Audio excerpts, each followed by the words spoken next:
Today we are going to introduce one of the most fundamental principles in ancient Chinese philosophy, yin and yang.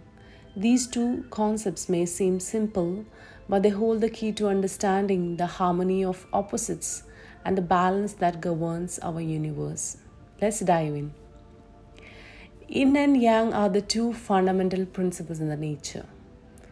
Yin represents the receptive, passive, and feminine aspects of reality, while yang represents the creative, active, and masculine aspects.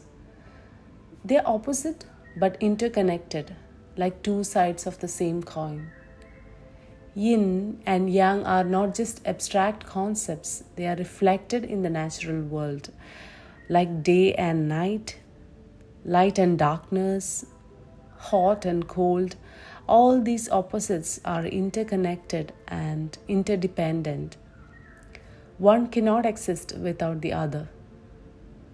They are not static, they are dynamic and cyclical.